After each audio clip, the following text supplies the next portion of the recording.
saya ingin menjelaskan ya mengenai Yesus ya, tapi terlebih dahulu kita harus mengenal dulu dasar ya dari apa artinya Yahweh ya. Ya, ini ada petunjuknya, ini bagus juga ya. Ini tengah-tengah ini ya, Allah ini adalah Yahweh ya. Dan ini anak ini Yesus, dan yang ini Bapa dan Roh Kudus. Nah, sebelum itu kita harus memahami ya bahwa di Kejadian ya, Yahweh berkata ya, marilah kita membuat manusia serupa dengan gambaran kita. Nah, kita ini siapa? Kita ini dalam arti kata golongan sendiri ya. Ya. Kecuali kalau di ayat apa kan kami ya. Kami ini memberitahukan kepada orang pendengar atau pembaca bahwa dia adalah lebih dari satu ya, yang bukan golongan yang sama. Nah, kalau kita ini ya, misalnya ya, kalau ada seorang keluarga ya atau suami istri kita, mari kita ini ya, makan yuk. Nah, kalau kita dalam satu dalam pertunjukan ya, kamu sama siapa? Oh, kami sama teman-teman dan saudara, teman-teman dan guru ya, atau siapa ya. Nah, kan golongannya berbeda ya, itu kami tapi untuk pendengar. Kalau kita ya, itu untuk golongan diri sendiri ya. Jadi berarti Yahweh itu serupa dengan gambar manusia. Nah, kalau Anda kepingin tahu Yahweh itu seperti apa ya, ya lihat manusia kita sendiri nih. Berarti dia punya seperti manusia ya bentuknya ya. Dan juga ya, berarti kita pun juga Tritunggal ya, juga Trinitas ya. Kenapa? Manusia itu terdiri dari satu tubuh, jiwa, dan roh ya. Jiwa itu mengenai apa? Jiwa itu mengenai kita pikiran, pengetahuan ya, jiwa ya. Firman itu adalah perkataan Yahweh ya. Apa yang diperkatakan, apa yang keluar dari mulut Yahweh itu adalah firman ya. Misalnya kalau kamu disuruh loncat ke jurang ya, itu firman untuk kamu ya, itu firman. Dan perkataan itu, omongan orang ya, omongan orang itu dari mana asalnya? Dari jiwa, dari pikiran ya. Untuk bisa membedakan mana yang salah yang benar itu dari jiwa semua ya. Sumber pengetahuan juga dari jiwa ya. Dah, itu Yesus. Nah, Roh Kudus ini adalah roh dari Yahweh itu sendiri. Nah, Yahweh itu adalah Bapa. Bapa itu berarti apa? Tubuh roh ya. Bukan seperti dilakukan zat ya. Berarti Yahweh itu memiliki tubuh ya, seperti manusia tapi berbentuk roh ya. Apakah tubuh roh itu tidak memiliki jiwa? Ada. Sama seperti manusia ya. Pada asal mulanya Adam dan Hawa sebelum jatuh, itu juga sama. Dia memiliki tubuh roh ya, tubuh kemuliaan. Tubuh kemuliaan ya, yang tidak bisa sakit ya. Kalau yang Hawa itu tidak mengandung ya, tidak hamil. Seandainya kalau Adam dan Hawa tidak jatuh dalam dosa, anak-anak yang keturunan-turunannya tidak akan melewati proses hamil, tidak akan melalui proses kawin ya, hidup seperti malaikatnya. Karena Yesus berkata kalau orang meninggalkan hidup seperti malaikat. Tubuh roh atau tubuh kemuliaan ini ya, bisa makan, bisa minum. Dia tidak sama seperti setan ya. Dia sama seperti iblis ya kan ya. Dan ini kita tuh punya tubuh kemuliaan ya, karena gara-gara makan buah arah itu tadi ya. Hanya Adam dan Hawa itu memiliki daging dan memiliki kemaluan, sehingga dia merasa malu ya dan telanjang ya. Dan kemaluan dan daging inilah yang membuat orang semakin lemah dan semakin terikat oleh hawa nafsu ya. Keinginan-keinginan, rasa haus, lapar, dan sebagainya itu, dan menciptakan untuk keturunan dosa Tuhan, untuk keturunan seorang laki-laki yaitu bekerja keras mencari sandang pangan ya. Meskipun berbuah pun tidak akan menghasilkan sesuai dengan apa yang kita inginkan. sedangkan wanita keturunannya adalah hamil ya, haid ya, yang susah payah untuk melahirkan ya. Nah, dan itulah ketika Yesus bangkit dari kematian ya, dia memakai tubuh kemuliaan ya. Tubuh kemuliaan itulah ya, bisa makan bisa minum ya. Sedangkan Yahweh dulu adalah tubuh roh ya. Makanya dalam waktu persembahan ya, topan-topan bakaran ada juga temannya di dalamnya juga ya. Waktu dibakar ya, itu harumnya mengharum menyenangkan Tuhan ya. Berarti kemungkinan ya Bapak ini gak makan gak minum ya, karena tubuhnya roh, bukan tubuh kemuliaan seperti Adam dan Hawa ya. Nah, ketika Yesus itulah bangkit ya, dia memiliki tubuh kemuliaan, dia bisa makan dan bisa minum. Nah, sedangkan di Alkitab ya tidak percaya dengan namanya tubuh kemuliaan ya, kebangkitan ya, kebangkitan dia setelah kematian ya, itu tubuh kemuliaan ini ya tidak punya. Bagaimana bisa merasakan di surga ya, bisa makan dan minum, sedangkan arwah pun nggak bisa makan nggak bisa minum, apalagi ngesek kan itu tadi. Nah, tubuh kemuliaan ini makanya waktu Yahweh menampakkan muridnya, ini aku, coba beri aku makanan. Nah, ketika dia makan ya bisa makan dan minum bisa ya. Dan setelah itu Yesus membawa tubuh kemuliaan ini ya, tubuh manusia baru ini ya, ini dibawa ke surga dan menyatu dengan Bapa, Ibu Roh ya. Akhirnya Yahweh mempunyai tubuh kemuliaan sama seperti Adam dan Hawa itu ya. Dan aku percaya waktu Yesus dibangkitkan ya, waktu memiliki tubuh kemuliaan, dia pasti gak punya alat kelamin, aku yakin. Dia seperti Adam dan Hawa seperti itu.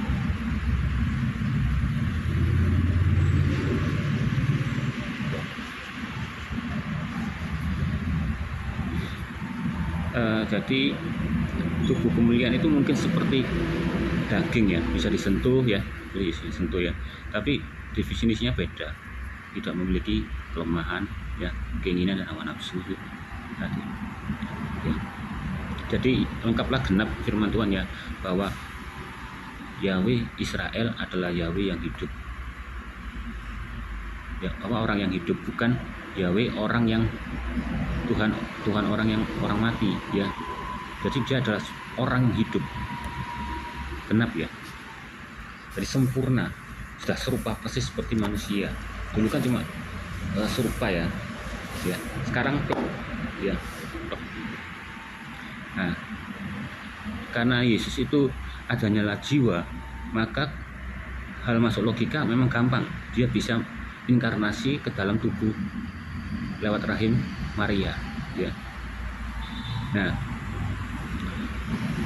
karena kalau tubuh roh sendiri pun nggak bisa masuk ke manusia. Soalnya kenapa? Karena satu, Yesus waktu ketika Salomo ya mau membuat rumah Tuhan ya, dia berkata, kamu ingin membuat rumah untukku ya, kamu nggak tahu bahwa bumi ini adalah tumpuan kakiku. Berarti tubuh roh Bapa ini ya, ini besar sekali ya, besar ya, gak cukup untuk masuk ke dalam tubuh manusia ya. Bahkan orang yang melihat Bapa ya, tubuh roh ini bisa mati ya. Nah, makanya dia kirimkan jiwanya. Makanya Yesus berkata ya, apa yang ku kerjakan itu Bapa yang melakukan, di luarku aku nggak punya kehendak. Berarti apa? Tubuh roh ini ya sama jiwa itu, Yesus itu geraknya barengan, ngomongnya samaan, dan Roh Kudus itu juga bekerja barengan ya. Aku yakin kalau manusia bisa hidup ya, dipisahkan antara tubuh, jiwa dan roh, bisa hidup ya, dipisahkan ya sendiri, pasti dia akan ngomongnya barengan ya, bicaranya barengan, dan geraknya juga barengan kalau bisa hidup ya. Nah, seperti ini juga ya. Ya ini. Jadi waktu dia ketemu waktu bikin manusia itu, marilah kita buat gambar dengan kita. Nah ini ngomongnya barengan dia. Ya. Nah, beda dengan Al-Quran. Al-Quran mengatakan kami. Berarti bukan golongan sendiri. Berarti Allah itu kan ilah ya. Loh itu kan bulan sabit. Dan ada 3 putrinya Al-Uzza, Al-Alat, Al-Alat dan Manat. Nah itu berarti ya itu jadi kami itu tadi. Kalau memang Al-Quran mengatakan Allah itu Esa ya, kenapa pakai kata-kata kami? Ya, sedangkan di Alkitab sendiri berbicara aku, ya kan? Dan di Al-Quran itu juga ada mengatakan dia, gitu loh. Makanya di Alkitab selalu mengatakan aku. Yahweh itu artinya apa? Aku adalah aku, kan? Nah, kalau Al-Quran kebanyakan dan pasti banyak itu kami, berarti menunjukkan dia itu bukan Esa ya. Nah, kalau aku berkata padamu ya, kalau Yesus adalah jiwa dari Bapa yaitu Roh, dan Roh Kudus adalah rohnya Bapa sendiri ya, apakah berbeda? Enggak, dia tetap. Nah ini ya, anak bukan Roh Kudus ya bukan Bapa. Memang benar. Aku tanya sama kamu manusia juga ini ya, apakah jiwa itu juga termasuk tubuh dan tubuh termasuk roh? Enggak, beda kan? Tapi tetap kamu ya kamu, gitu loh. Ya sama. Apakah Yesus sebagai orang anak ya, jiwa dan firman sama dengan roh? Enggak. Apakah Roh Kudus itu sama dengan tubuh roh? Yang biasanya Al-Quran bilang jad ya, sama? Tidak, lain ya. Inilah konsep dari itu. Ya. Makanya Yesus berkata, lebih mudah mana mengatakan sembuhlah angkat hilamu atau berkata dosamu diampuni ya. Ini mengatakan bahwa Yesus itu nggak mau mengampuni, tapi Bapa sendiri ngomong nyambung ke Yesus tadi, karena Bapa itu mau ngampuni orang ini ya, nyambung. Nah sebagai Yesus ya, hanya seorang jiwa, dia pasti mengerti, banyak pengetahuan akan baik dan buruk. Dan kalau dia berkata, aku punya tubuh manusia, aku bilang dosamu diampuni, aku pasti jarjam batu. Nah rasa ketakutan di jiwa itu ada Yesus ya. Sama seperti kita suka sama orang dalam hati kita,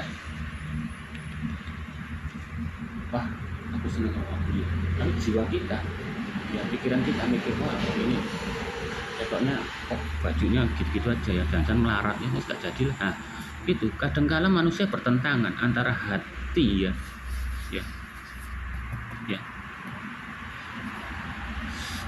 roh kita sama jiwa kita tuh berbeda. Belum lagi ditambah rasa kedagingan itu, tubuh itu. Mungkin roh kita bilang, wah aku seneng sama ceweknya, aku mau terima apa adanya. Jiwa kita mikir, oh ya apalah, nanti menikah asal nanti bisa hidup bahagia.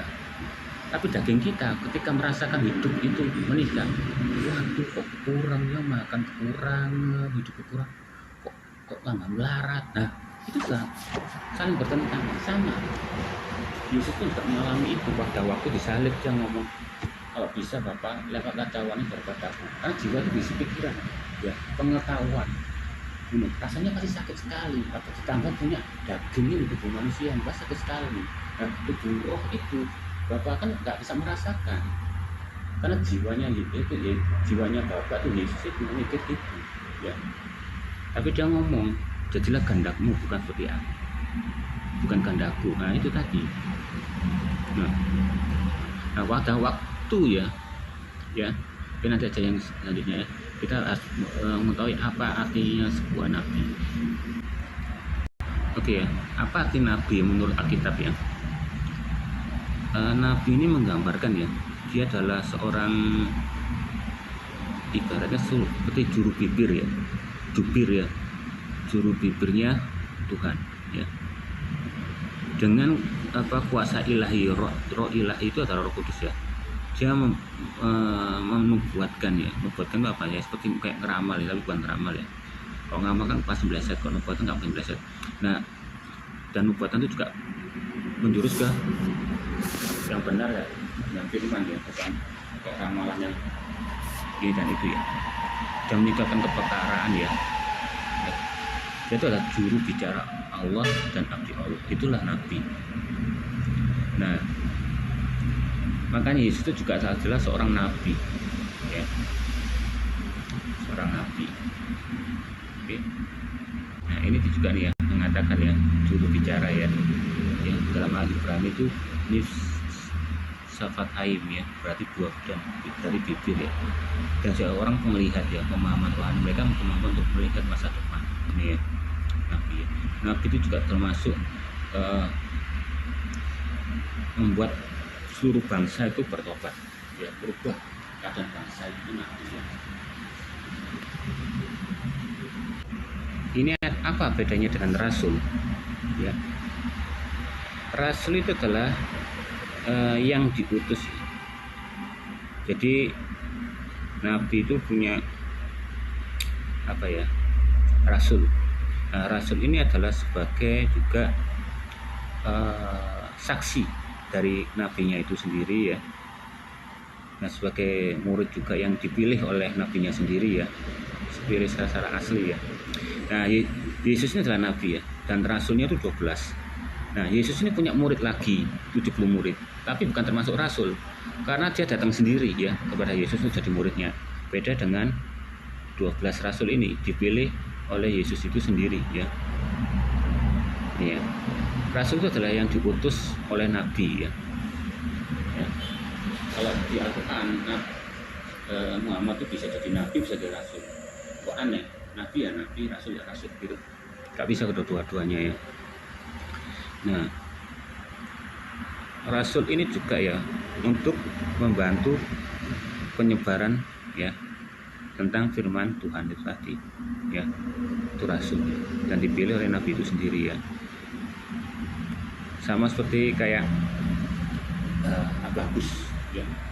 Agabus di situ kita tuliskan kata nabi, kok jangan nabi ya, karena gini, ketika Yesus itu ya apa, menurut Kristen ya, Kristen itu seperti kayak tubuh ya, gereja pun juga tubuh, Kristen pun juga tubuh. Nah, tubuh apakah itu? Nah, tubuh itu satu ya, ada yang bagian penginjilan ya, ada bagian pendoa syafaat ya, dan sebagainya gitu. Sama dengan karunia Roh Kudus ya. Roh Kudus itu juga tercampur dengan ada damai sejahtera ya, kesabaran ya, rendah hati ya, takut akan Tuhan, seperti itulah. Nah, dan menghasilkan karunia. Karunia itu apa? Karunia kesembuhan ya, hikmat ya, bisa belajar dan apa, bisa mengetahui tanpa belajar ya dari Tuhan ya, dan karunia kenabian. Nah, orang roh itu, Roh Kudus itu menghasilkan roh, yaitu kenabian ya. Itu bukan berarti dia nabi ya. Ya sama, Agabus ini punya apa ya, karunia dari kenabian. Ya. Dia juga termasuk 70 murid Yesus itu tadi, dan orang yang pertama untuk menyebarkan Injil ya. Ya, 70 murid ya. Dia yang pernah bernubuat ya, kalau ada kelaparan dan bernubuat juga. Nah, itulah kenabi itu yang punya kemampuan untuk membuat ya. Makanya kalau orang Kristen ya yang memiliki Roh Kudus, dia dapat karunia kenabian ya. Nanti ya Yahweh berfirman, nanti akan dibuat tentang terjadinya berwaktu di sini ya. Nah, itu ya. Itu adalah karunia roh ya, Kristennya. Untuk kenabian itu sendiri itu sudah berhenti ya, sudah berhenti di zaman Yesus gitu ya. Nabi yang istilahnya diutus dari Yahweh sendiri itu mentoknya di Yesus tadi, tetapi akan beralih dengan karunia-karunia nabi penyembuhan, mengusir setan, dan semuanya itu dari karunia roh itu akan dilalui oleh anak-anak Tuhan ya, yaitu orang-orang Kristen yang adalah karunia itu. Nah, jadi nabi sama rasul itu adalah berbeda. Oke ya, nabinya orang Kristen ya, Alkitab ya, itu berapa orang ya? Ya ini saya lihat di ini ya, di pustakaan online Yahudi ya. Ini mengatakan ya, 7 wanita, nabi 7 wanita ya, yaitu termasuk Sarah, Miriam, Deborah, Hana, Abigail ya, Hulda, Esther, dan 46 pria ya, nabi pria ya, itu adalah Abraham, Ishak, Yakub, Moses, Aaron, Yosua ya, Pinkas, Elkana, Eli, Samuel, Gad ya, seterusnya ya, sampai Araya bin Obed, Hasiel ya, Uria, Yeremia ya, dan terakhir Mordekai. Nah, kenapa tidak ada Yesus di sini? Dipusatkan Yahudi, karena Yesus itu nggak diakui nabi ya. Karena ya itu tadi, karena Yahudi itu tidak menerima Yesus dan ajarannya. Sedangkan anehnya Yahudi ini menunggu seorang Mesias, dan sampai saat ini dia lagi menunggu nubuatan tentang di Taurat seorang Mesias, tapi dia nggak tahu bahwa Mesias itu sudah hadir.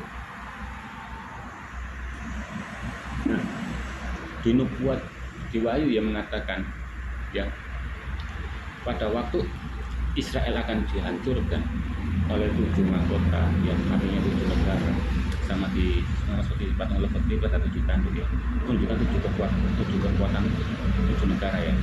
Nah, pada waktu Israel dikepung oleh 7 negara, dihancurkan, pada saat itu nubuatnya ngomong bahwa Israel akan sadar. Dia pikir Mesias itu akan datang, tapi waktu dihancurkan dia sadar akan nubuatan ya, Mesias itu akan datang kedua kali ketika Israel dihancurkan. Berarti dia mikir, loh, berarti benar Yesus itu adalah Mesias, sudah datang, dan ini yang kedua kalinya kelar. Dan menurut nubuat Wahyu ya, maka orang Yahudi dan orang-orang anak Tuhan yang Kristen ya, yang tengah-tengah sang buku yang percaya ke Yesus ya, tetap melakukan dosa, tidak membaca Alkitab, dan Mazmur ya, itu nyanyian ya, itu akan tertinggal, akan hidup bersama dengan antikris ini dan mengalami kesiksaan, disiksa-siksa ya, sampai akhirnya menggunakan chip dan sebagainya itu tadi ya. Nah, seperti kayak ada suatu agama ya, oneness ya, ini betul sudah lama nih ya, tapi dibentuk oleh sama Donitan ya. Kalau oneness ini ya, dia itu tidak mempercayai Tritunggal ya. Dia percaya itu Yesus itu ya Bapa, Roh itu ada Bapa ya. Tapi aku nggak tahu mengerti pelajarannya ya. Dia mengaku Yesus itu adalah Tuhan atau enggak, atau sudah mengakui dia itu Yesus itu menebus dosa atau enggak ya. Untuk orang Kristen ya, Anda tidak memahami Tritunggal tidak masalah. Yang penting itu adalah kalau Anda percaya Yesus itu telah disalibkan, mati untuk menebus dosa kamu ya, dan dibangkitkan ya, itu sudah cukup ya. Karena kan ya di ayat Alkitab ngomong, jika Yesus tidak mati di salib dan bangkit ya untuk menebus dosa manusia, maka sia-sialah iman Kristen itu ya. Kristen itu terjadi karena apa? Ada penebusan dosa kita. Nah, kalau saya ya, kalau saya punya IQ tinggi, saya mikir Yesus oke, nebus dosa manusia, tapi dasarnya apa? Ya dasarnya itu tadi, korban penebusan dosa di Taurat itu mengajarkan, itu adalah istilahnya awal dasar. Kalau nggak ada awal dasar pengorbanan hewan tebus dosa, moro-moro dari Yesus lahir aku nebus dosa, kan lucu. Nah, tapi ini ada ya. Salah satu contoh sunat ya. Sunat itu dalam arti kata itu adalah perjanjian antara Abraham dengan Ishak bahwa keturunannya itu akan tahir ya, dan bahwa dia akan membangkitkan raja yang sama lamanya jadi raja dari keturunan Daud ini, dari Ishak sampai Daud ya, jadi Yesus itu tadi. Dan janji-janji akan Tuhan, akan berkat dan sebagainya dilewatkan oleh Ishak itu sampai ke Daud, sampai ke Yesus. Nah, bukan kepada Hagar budak Mesir ke Ismail, enggak.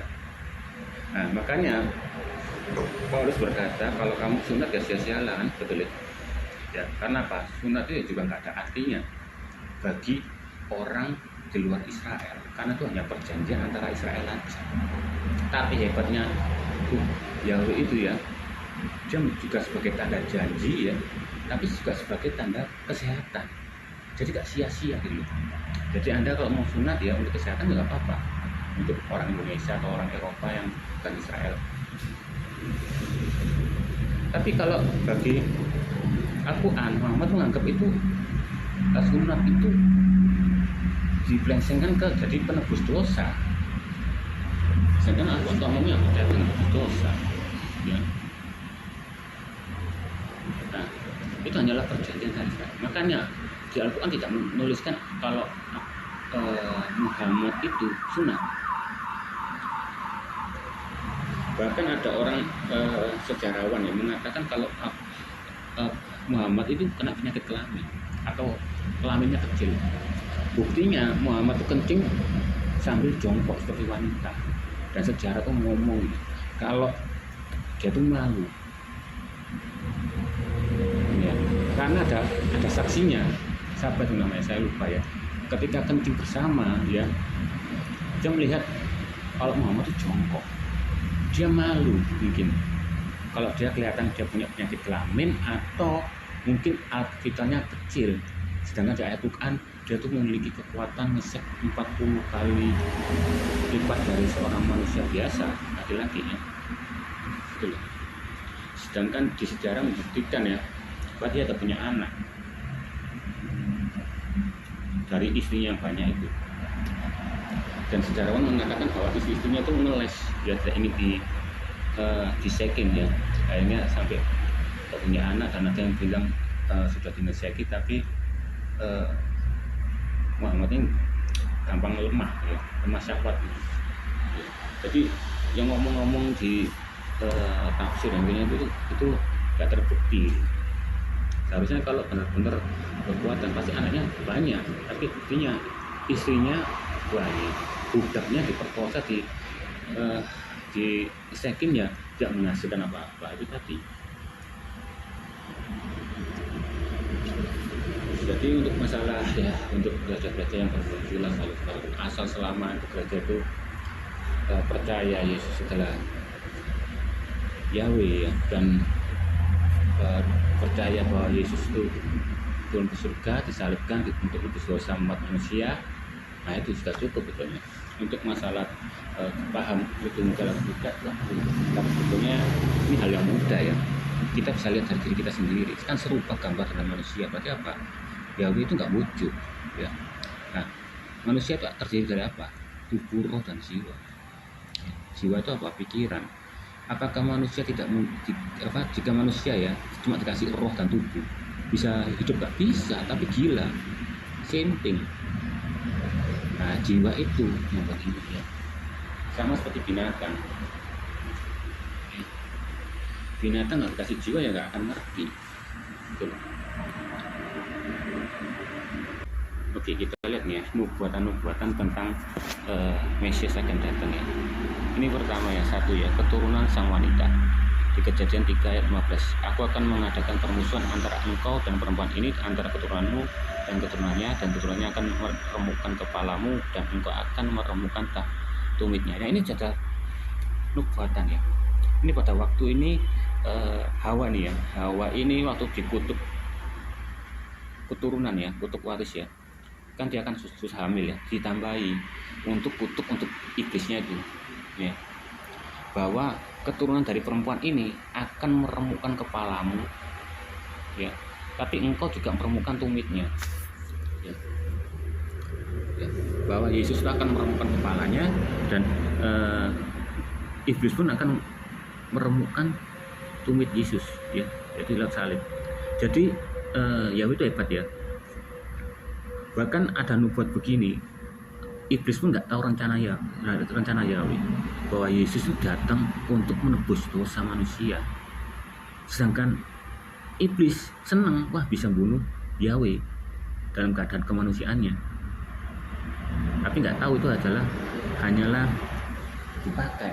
Ya sama seperti zina, pembibitan ya. Kayak terbantah itu sengaja sama Yahweh itu ya, dibiarkan biar semua orang yang Islam yang benar-benar najis, gak mau tahu Alkitab, gak mau baca, tambah baca gara-gara zina itu tadi.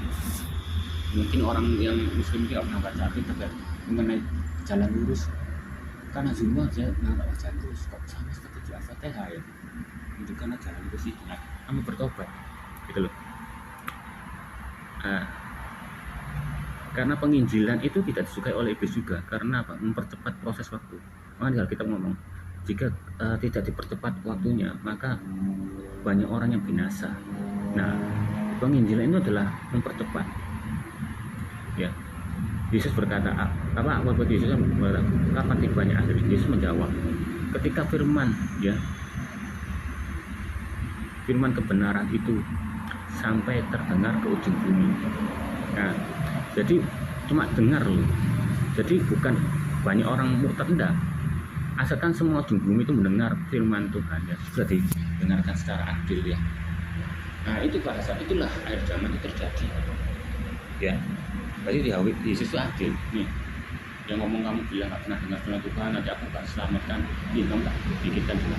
Jadi percaya, dia nggak ngurusi. Kamu percaya atau nggak percaya, nggak urus ya. Pokoknya firman itu terdengar ya. Itu yang pertama. Dan yang kedua itu ya,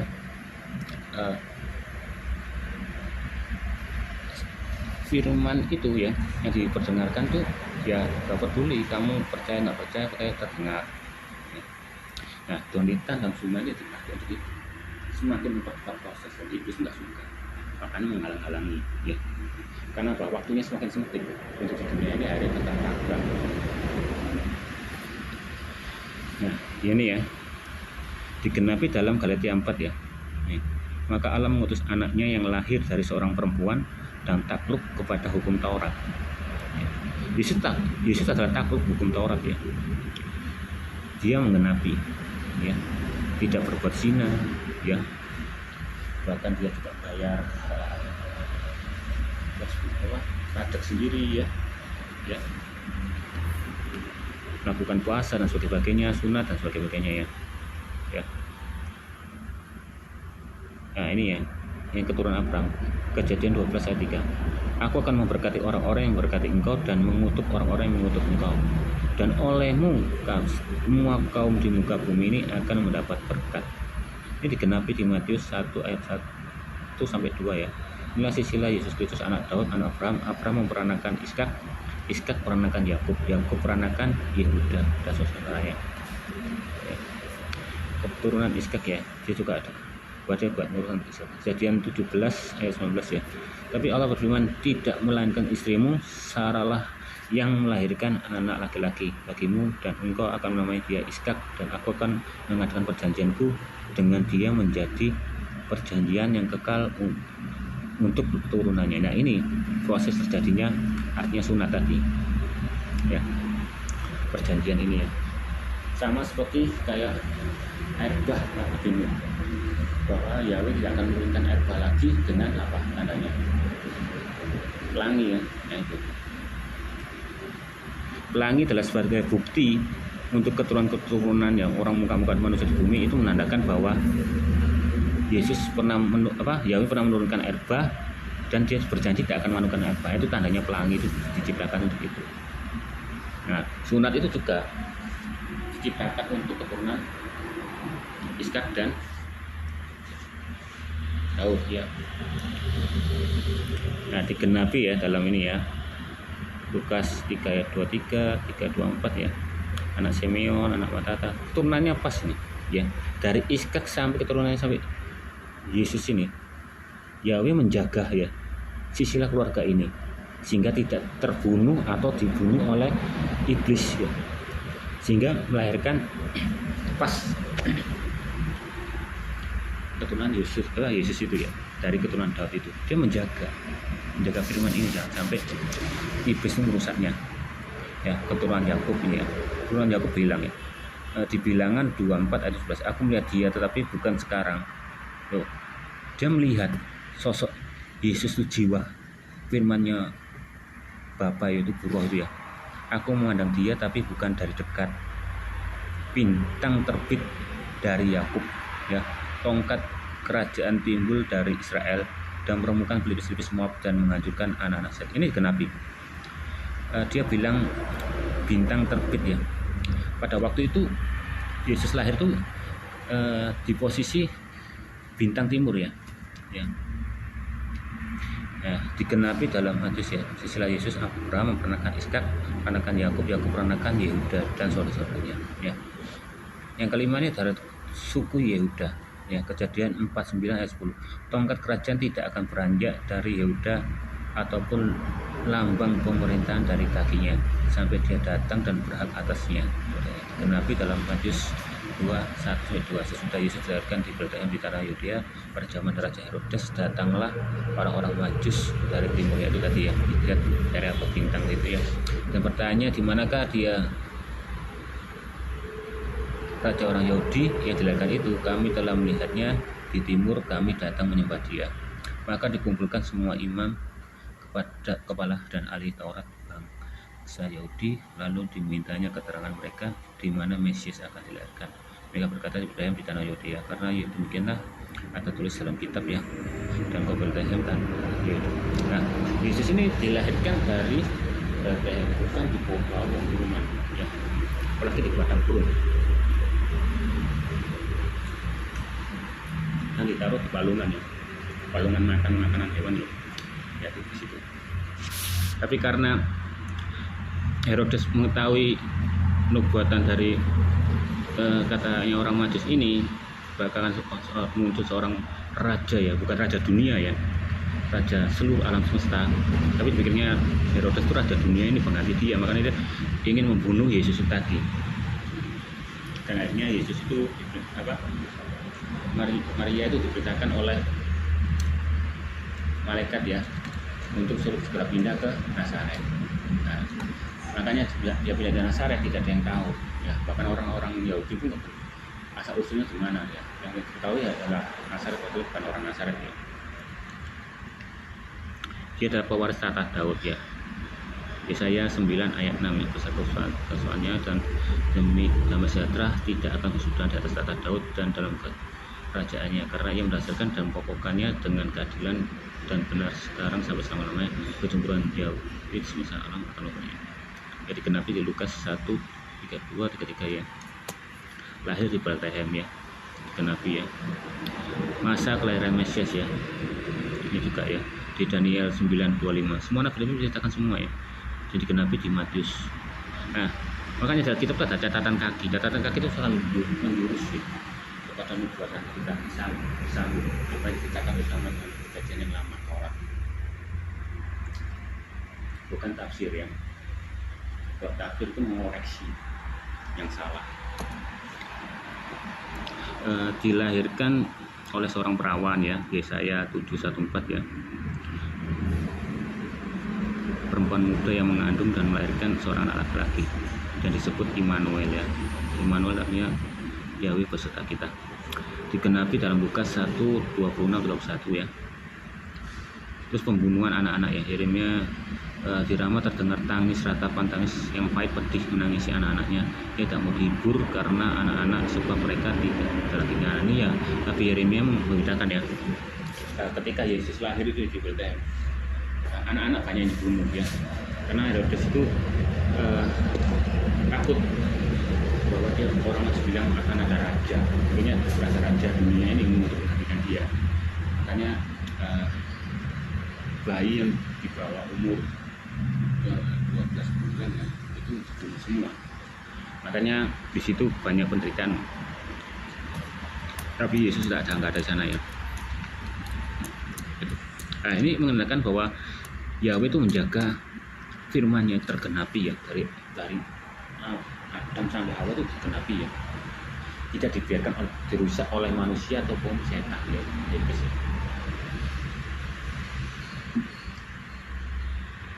Beda dengan Al-Quran ya, yang katanya A tapi ganti B ya, dan tidak ada saksi, dan kebanyakan melalui mimpi-mimpi ya.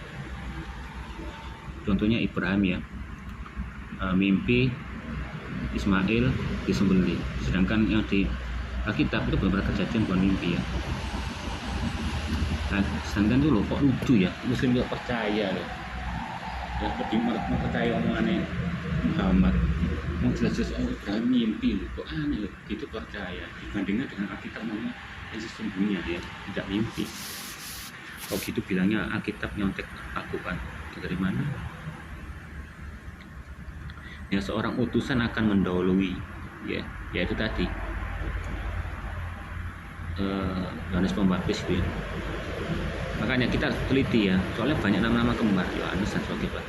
Yohanes itu ada nama banyak ya. Ini maka dikasih kata-kata Yohanes Pembaptis, berarti dia adalah ini apa? Nabi itu loh. Apa ya? Nabi dulu banyak. Yang diangkat ke surga itu loh, anu kereta itu. Ya, Maliki, lihatlah aku menyuruh utusanku sudah menyiapkan di hadapanku, menghadap Yahweh yang kamu cari itu kebaiknya ya, malaikat perjanjian yang kamu kehendak itu ya, sesungguhnya ia datang firman Tuhan susah. Mungkin aku bacanya agak kesusahan, ini bukan berarti aku gak bisa baca ya, karena aku bacanya ini dalam jarak 1 meter ya, dengan tulisan kecil ini ya. Oke ya, Yesaya 40 ayat 3 ya. Ada suara yang berseru, persiapkanlah jalan padamu, turun jalan untuk Tuhan, luruskan pada antara ya. Nah ini yang ngomong ini adalah nabi yang diangkat itu ya. Akhirnya dihidupkan kembali ya lewat Yohanes Pembaptis ini ya. Nah, kenapa Yesus itu kok dibaptis ya? Ya jelas, dia kan akan membaptiskan dengan api. Jika tidak ada dasar dari baptis air, tiba-tiba ada baptis api, kan berarti kan konyol. Jadi Yesus melakukan dulu ya, dia arti baptis dengan air ya. Makanya tadi mesebah yang didirikan oleh Musa itu bukan Mekah ya.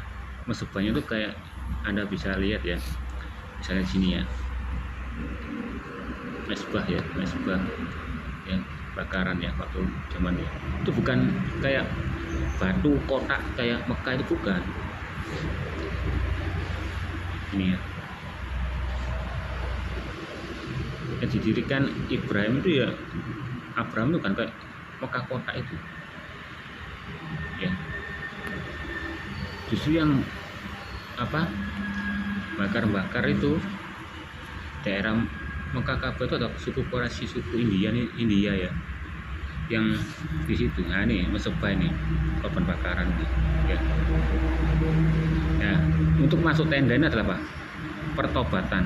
Ini juga sebagai peta Yesus ini. Pertobatan yaitu korban bakaran, yaitu apa? Yesus ini sebagai domba ya, domba yang tidak bercela, domba jantan ya. Dulu memang harus persembahannya harus khusus jantan semua.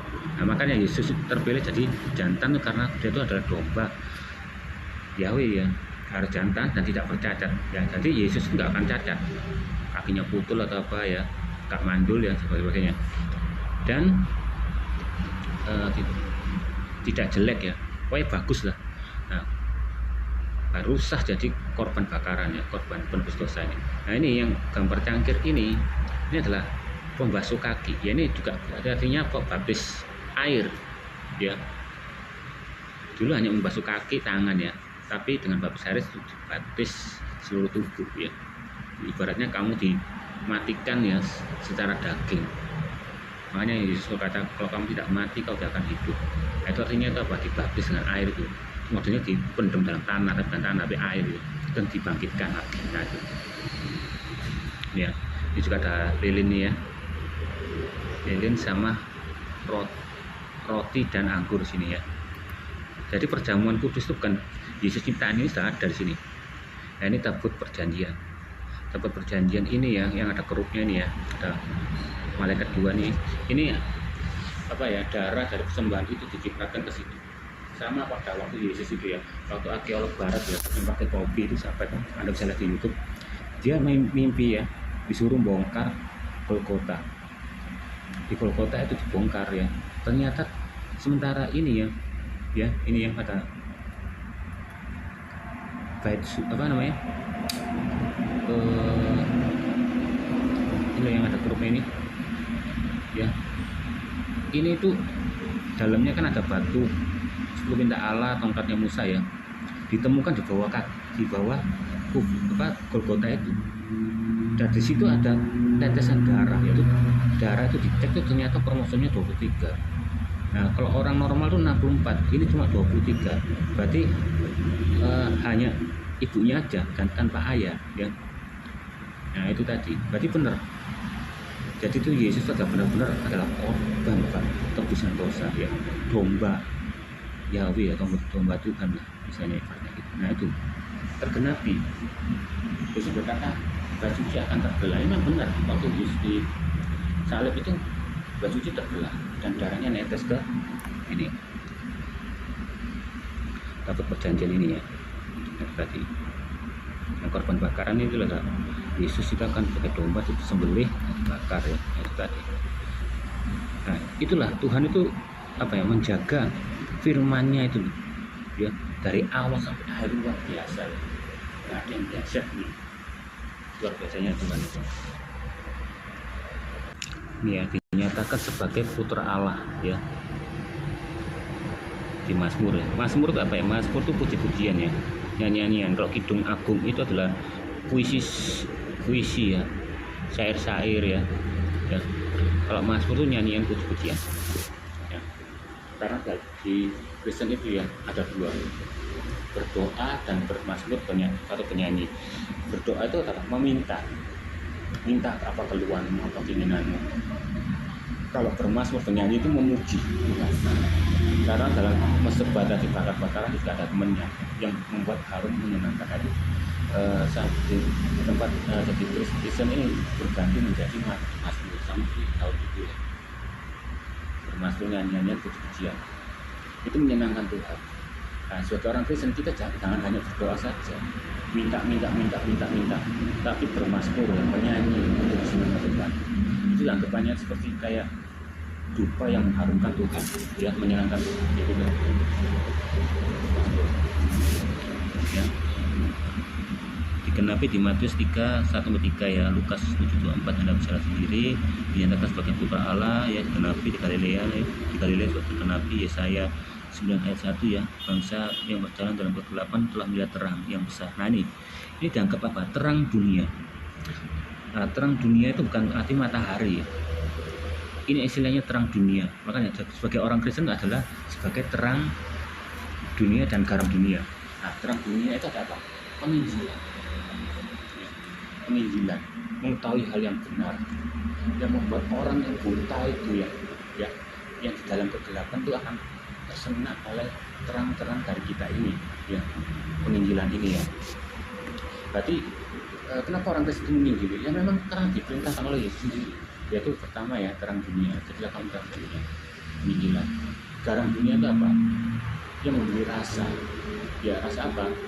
Perbuatan kamu ya, kamu harus tunjukkan kepada orang-orang itu kamu berbuat baik ya, pokoknya baiklah gitu. Tapi kalau jika garam itu hamba, maka akan diinjak-injak orang. Seperti apa? Kalau kamu perbuatan tidak baik, kamu akan hanya diinjak-injak orang. Itulah, tidak bisa menjadi contoh. Ini apa buktinya untuk penginjilan? Penginjilan ini juga sama ya di Yeskiel ya. Nih, aku berfirman kepada orang berjahat ya. Yahweh berfirman kepada orang jahat, engkau pasti akan dihukum mati, dan engkau tidak memperingati dia dan tidak berkata-kata apa untuk meringatkan orang jahat ini ya dari hidupnya, supaya ia yang jahat ini supaya ia tetap hidup. Orang jahat itu mati dalam kesalahannya, tetapi aku akan menuntut pertanggungjawaban atas nyawanya. Jadi apa? Yahweh ini ya akan menghukum orang jahat ini. Tetapi kita tidak memperingati orang jahat itu, sehingga orang jahat itu mati dalam kejahatannya ya. Maka Yahweh itu akan menuntut pertanggungjawabanmu ini bagi orang-orang Kristen yang sudah diselamatkan ya, sudah dibebaskan dari hukum maut ya, dosa maut ya, racun maut ini ya, apa? Dosa ini ya akan dosa yang kekal ke neraka ini, tapi tidak mau membebaskan orang yang tidak sama seperti kita dulu. Nah, Yahweh akan menuntut pertanggungjawaban ini. Dan juga ada ayat-ayat Alkitab lain lagi ya, sebarkan kabar-kabar gembira itu di atas atap-atap rumah dan di mana-mana. Ini Yesus mengajarkan bahwa kita harus menginjili ya. Jangan keselamatan itu untuk kamu aja. Bahkan ya kalau mengampuni itu sama seperti kita berbuat hutang. Kita berbuat hutang dengan satunya ya, raja. Ya, raja ini minta nagih hutang ya, tapi dia nggak punya uang, hari nangis raja belas kasihan dilepaskan. Tetapi waktu dilepaskan ternyata ada orang yang punya utang sama orang yang dilepaskan itu cuma sedikit, tapi dia memukul ya, bahkan memperjarakan dia ya, dipenjarakan dia. Nah, raja yang bebaskan itu marah, loh kamu tak bebaskan utangnya begitu banyak, tapi kok ada kamu punya teman utangnya sedikit kamu pukul dan masukkan penjara. Ada marah itu apa? Ini hanya suatu ilustrasi bahwa raja itu adalah Bapa ya, sudah mengampuni kamu yang dosanya begitu besar, tapi ada saudaramu dosamu cuma sedikit kamu balas ya, bahkan kamu masuk penjara, kamu hina dan begitu. Nah, Tuhan Yahweh itu tidak akan mengampuni sebelum kamu mengampuni dulu. Nah itu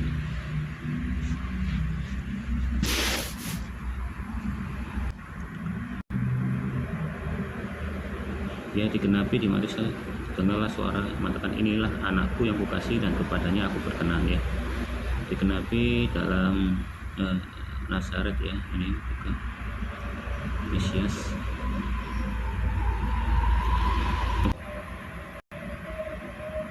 Oke ya, ini nubuatan tentang Mesias ya. Ini Anda bisa dilihat di sini ya, dibantu di Mesir. Ini nubuatnya yang tentang Mesias ini semua tuh ada di sini ya. Naik ke surga dan sebagai terang dunia ya. Terang dunia ini istilahnya itu adalah penginjilan ya.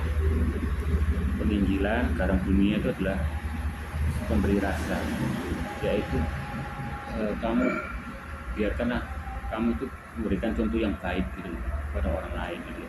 Tapi jika garam itu menjadi hamba ya, jika kamu melakukan kebaikan itu pada contoh ya, itu akan diinjak-injak orang. Nah, terang dunia itu bukanlah matahari ya. Terang dunia ini hanya kiasan buat kuasa penginjilan. Karena kenapa penginjilan itu terjadi? Ya, pertama kita lihat di ini ya, Yeskiel ya.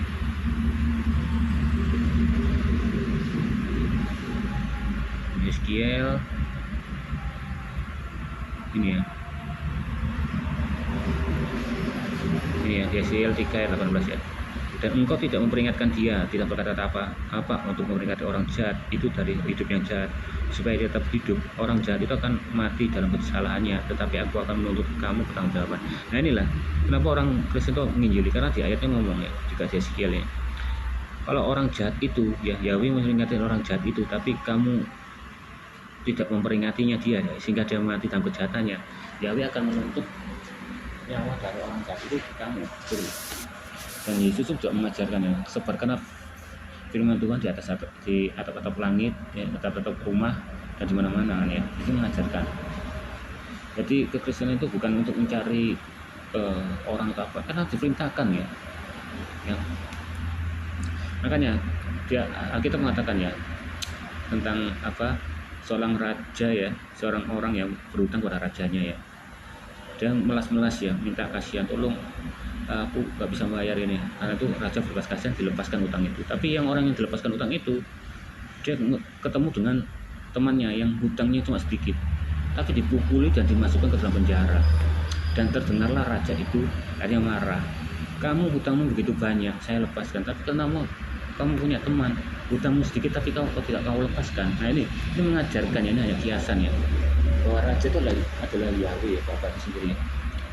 Kamu yang sudah kubebaskan semua dosa-dosamu yang begitu besar, tapi kamu sendiri tidak mau mengampuni orang yang bersalah cuma hal yang sepele. Nah itu makanya ampunilah dahulu orang yang bersalah pada kamu, baru Yahweh akan mengampuni kamu, gitu loh. Itu. Dan garam dunia tidak juga sama ya, berikan kamu juga contoh yang baik sehingga orang-orang yang jahat itu bisa lihat kamu ya.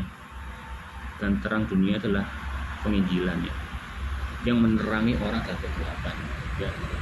Terang gelap itu berarti dalam gelap ya, dan terang dunia itu bukan matahari ya.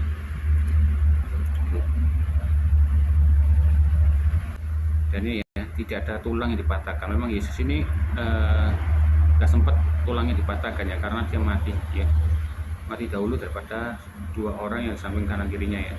Nah waktu Yesus itu ya disalibkan itu ya, dia berkata, ya Bapa, aku serahkan nyawaku ke dalam tanganmu ya. Itu berarti bukan berarti dia itu mati dicabut oleh Yahweh, enggak.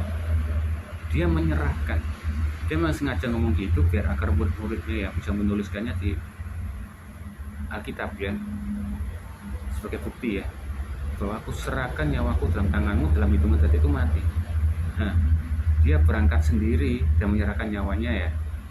Dan kalau kamu punya temen ya, orang kecelakaan ya, sekarat ya, terus kamu kasihan tuh kepada kamu menderita, kamu kamu berdoa, Tuhan aku serahkan nyawamu ya Allah, serahkan selalu, aku jamin tidak mungkin langsung mati apalagi dalam hitungan detik, pasti seminggu kemudian, besoknya lah, bahkan tambah sembuh. Nah itu loh ya, lo Yahweh mau terima nyawamu, gak mau.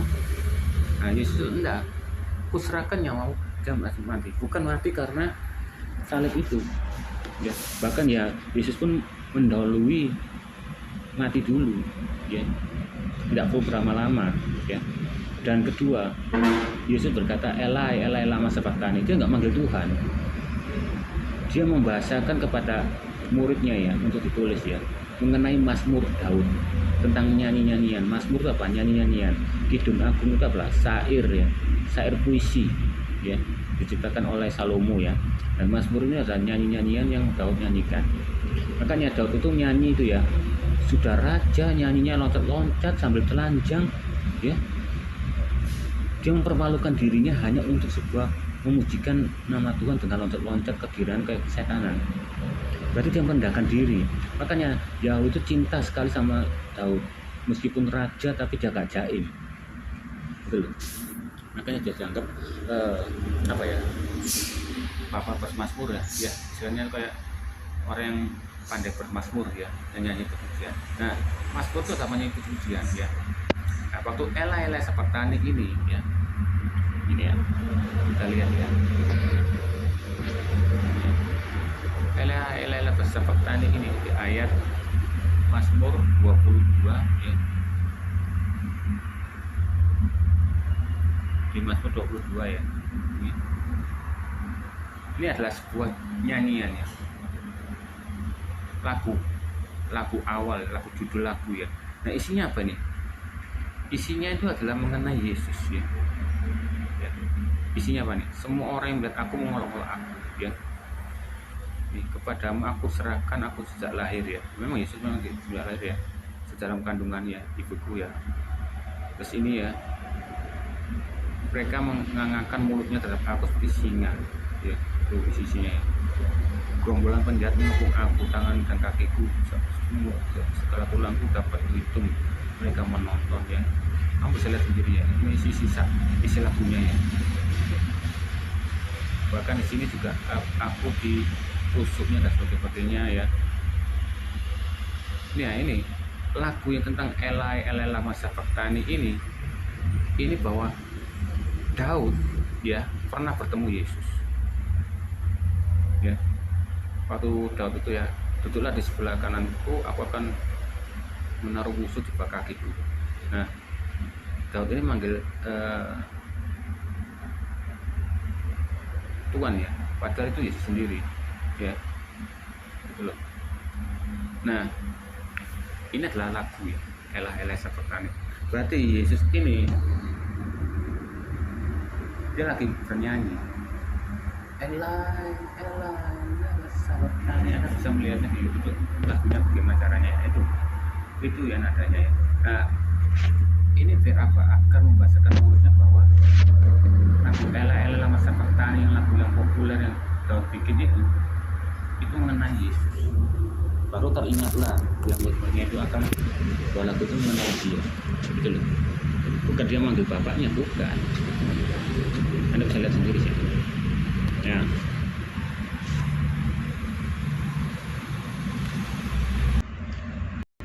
Oke, ini lagunya Mazmur ya, Eli Lama Sabaktani ya.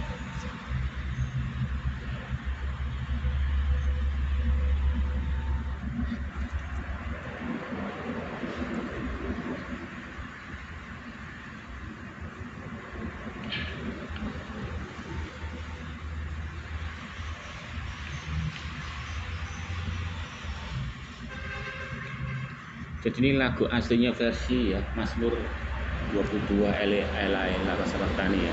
Bukan yang model baru, ada model barunya ya. Ini yang model aslinya dari Daudnya sendiri ya. Nah, ini adalah bahwa Yesus itu adalah Mazmur ya, bernyanyi, memuji dan membuktikan bahwa muridnya ya, bahwa Eli Eli Lama Sabaktani ini, lagu ini diciptakan Daud untuk Yesus. Dan cerita-ceritanya ini ya, bait-baitnya, syair-syairnya ini, awal nyanyiannya ini ya, mengenai Yesus semua. Ya, dia dihina, diolok ya,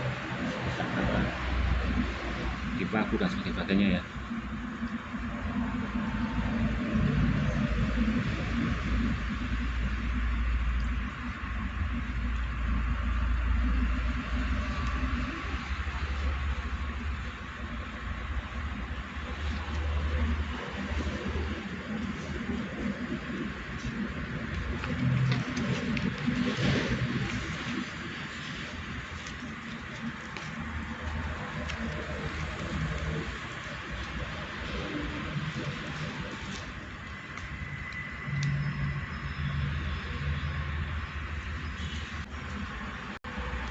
Nah, ini Eli Eli Sabaktani yang versi yang baru ya, bukan dari Daud sendiri ya.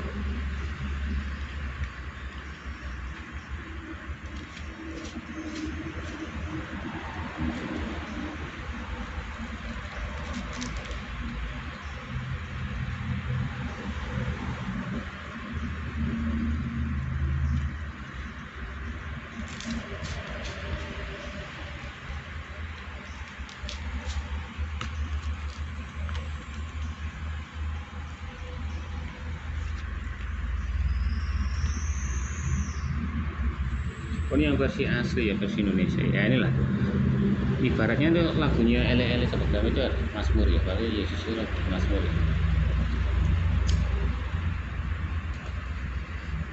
Berarti kata-kata Bapa itu ya disebut itu bukan hanya Yesus saja ya. Daud itu mengatai Yahweh itu Bapa ya. Makanya Raja Daud itu disukai oleh Yahweh ya, karena dia tidak jaim ya, dan kedua dia juga ibaratnya dianggap anak-anak Tuhan. Jadi anak Tuhan artinya itu menyembah Yahweh yang benar ya, Tuhan yang benar dengan cara yang benar. Oke, apakah Roh Kudus itu? Roh Kudus itu adalah roh dari tubuh roh Bapa itu tadi ya. Bapa kan tubuh roh ya. Nah, Roh Kudus adalah rohnya ya. Jadi Bapa sendiri ya. Jadi dia adalah roh kebenaran, dan waktu menciptakan bumi itu ya, Roh Kudus itu melayang-layang ya. Dia yang membuat proses alam semesta ini tercipta ya. Bukan kun fayakun langsung ya. Dan Roh Kudus ini pun juga ya menciptakan manusia ya. Makanya mari kita ciptakan serupa dengan gambaran kita. Itu ngomongnya bareng. Jadi tubuh roh itu Bapa, jiwa Yesus itu ya, Yesus adalah jiwa, dan Roh Kudus itu juga ya ngomong barengan ya. Mari kita ciptakan ya. Nah, Roh Kudus ini ya, dia meniupkan manusia itu dengan nafasnya. Jadi roh kita, nyawa kita ini ya, berasal dari Roh Kudus. Dan Roh Kudus adalah pencipta ya, sumber pencipta ya. Makanya dia itu bilang Roh Kudus ini ya, juga orang yang menerimanya ya, bagi orang Kristen ya yang percaya sama Yesus akan menerimai Roh Kudus. Nah, ciri-cirinya gimana? Ciri-cirinya itu Roh Kudus akan membuat kita itu mengaku ya bahwa Yesus adalah Tuhan. Ya. Jadi kalau kamu mengaku Yesus adalah Tuhan ya, berarti kamu sudah memiliki Roh Kudus itu tadi. Karena Petrus ngomongnya, siapakah aku ini? Terus jawab, kamu adalah anak Allah yang Maha Tinggi. Syukurlah bukan kau yang berkata-kata, tapi Roh Kudusnya itu roh kebenaran ya. Ini Roh Kudus ini memiliki karunia ya.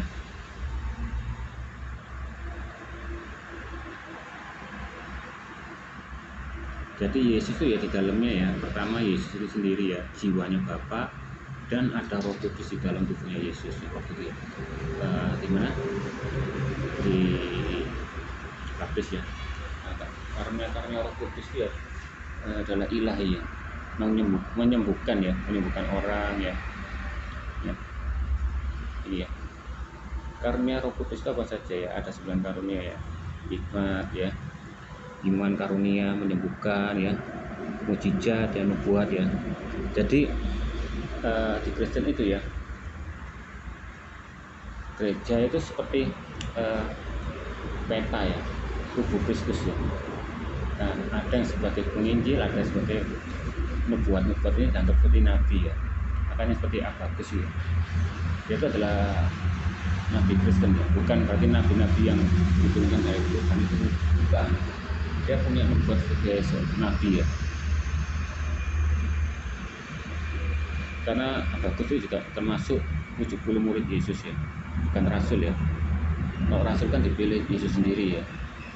Kalau 70 murid itu yang lainnya itu bukan dipilih oleh Yesus sendiri, dia datang sendiri ya. Nah, Agabusnya adalah salah satu contohnya, dan juga termasuk orang pertama yang menyebarkan Injil ya. Dan juga punya karunia untuk membedakan macam-macam roh ya. Makanya di Kristen tuh banyak macam-macam ya. Ada karunia untuk mengusir setan ya, sehingga orang yang baru murtad masuk ke gereja ya, dia melakukan kejang-kejang itu karena dia itu baru murtad dan mungkin pernah ikut pasang susu atau ikut kebatinan, otomatis dia akan begitu ya. Atau punya roh dendam ya. Roh dendam itu biasanya sama Roh Kudus kan penghibur ya, dibikin dia itu menangis. Makanya kalau di mana ya, di sekolah jika kamu punya rasa ingin menangislah, luapkanlah. Nah, Roh Kudus itu memuapkan orang itu sehingga dia menangis, jika sedih tertawa ya. Jangan heran ya. Tapi kalau orang itu bersih ya,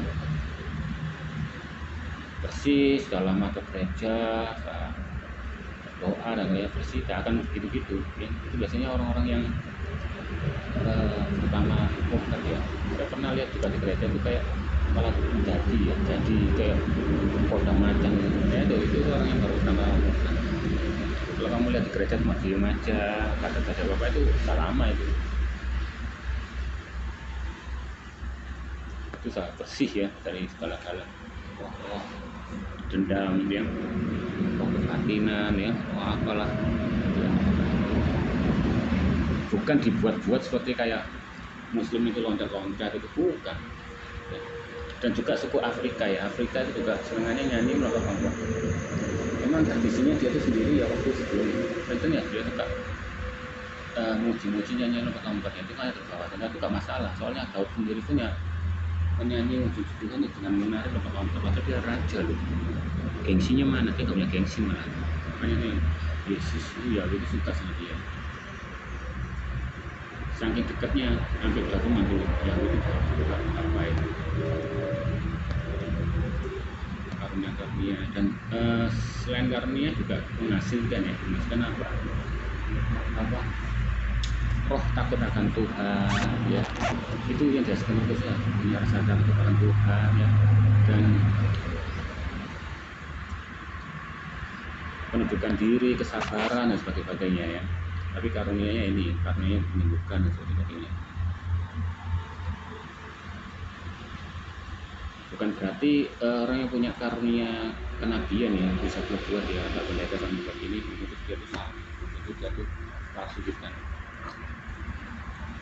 Pokoknya selama nubuat itu tidak melenceng dari firman Tuhan ya, dan hanya berisi untuk memperingatkan, itu wajar ya.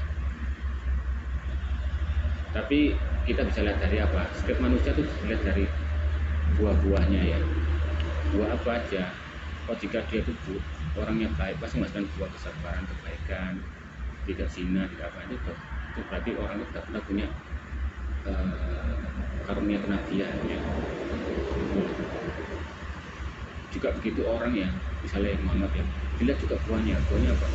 Buahnya juga ngeses, semangat kecil lah, kemudian itu jadi itulah orang itu bisa lihat itu buahnya ya. Dan juga ya orang bilangnya bisa punya karunia untuk musuh setan, tapi dilihat juga buahnya, oh dia ternyata tukang selingkuh. Nah itu biasanya tuh aneh ya, itu juga tidak masuk ke karena orang yang bukan melakukan penginjilan yang kepada Tuhan dan sebagainya ya, paham sebutkan ya. Justru orang seperti itulah hukumannya sekian berat, dia mengajarkan tapi tidak melakukan, seperti seorang Farisi dan Saduki. Makanya Yesus mengatakan tidak itu tidak lebih benar daripada orang Farisi dan Saduki, kan tidak akan masuk surga. Padahal Farisi dan Saduki itu dia itu sepuluhan tepat waktu ya, doa tiap hari ya, di rumah-rumah ibadat ya, dia tidak makan najis, tidak makan babi dan sebagainya, dan minuman satu bersih, tidak suka bergaul dengan orang berdosa. Kayak gitu tidak sampai surga.